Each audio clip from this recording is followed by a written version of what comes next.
সকালবেলার মজার ঘুম ভাঙে দুশ্চিন্তা নিয়ে। আজ কি বানাবো, কি খাবে আমার আদরের সন্তান বা কর্তা?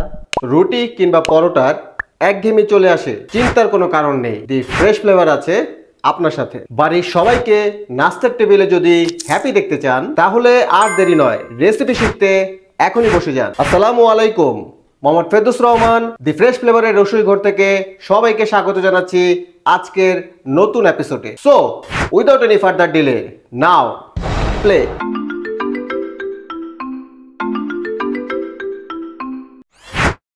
তো প্রথমে ডাগর সাইজের দুইটি লম্বা গোল কিংবা চ্যাপ্টা যে কোনো সাইজের দুইটি আলু সেদ্ধ করে মরা চামড়া তুলে নিন। সাথে নিন মুরগির খুব কষ্টে পারা একটি সেদ্ধ ডিম। এবার খেলা শুরুর বাঁশি বাজাতেই একটি পরিষ্কার পাত্রে আলুগুলোকে এই যন্ত্রে বসিয়ে ঘষতে থাকুন, আলুকে বড় থেকে ছোট করা পর্যন্ত। 1 চামচ পেঁয়াজ কুচি, কাঁচামরিচ কুচি, ধনেপাতা কুচি, স্বাদ মতো লবণ, হাফ চা চামচ চিনি, কিঞ্চিত কাশ্মীরি শুকনো লঙ্কার গুঁড়া। এবার সবাইকে চকলেটের লোভ দেখিয়ে একত্রে মিশিয়ে দিন। ব্যাস, এইরকম ডো তৈরি। তো খুব ছোট মনে হচ্ছে, চিন্তা নেই, বড় করে দিচ্ছি। এবার হাফ চামচ রান্নার তেল ওদের পিঠে ছেড়ে আদর করতে থাকুন। খেলার হাফ রাউন্ড শেষ।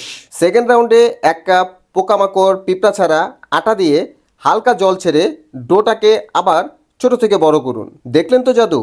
এবার এই গোল্লাকে আরও বড় করতে এর বুকে বসিয়ে দিন বেলুনি। রুটি এরকম গোল হলে সেদ্ধ ডিমকে এই রুটির উপর গ্রেটার দিয়ে গ্রেট করে দিন। ডিমের শীত নিবারণের জন্য আরেকটি রুটির চাদর দিয়ে ঢেকে দিন। এবার চাকু দিয়ে উত্তর দক্ষিণ পূর্ব পশ্চিম বরাবর রেখা টেনে দিন, সাবধান হাত যেন না কাটে। ব্যাস, কষ্ট শেষ।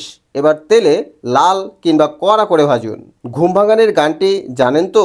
গাইতে শুরু করুন। ওঠো ওঠো, ভেঙে গেল ঘুম, দেখে যাও সবাই আজ কি বানালুম। জি, এবার আর কিছুই লাগবে না, লাগবে শুধু একটু সস। ব্যাস, আপনি হয়ে যান পরিবারের বস। রেসিপিটি কেমন, ভালো তো?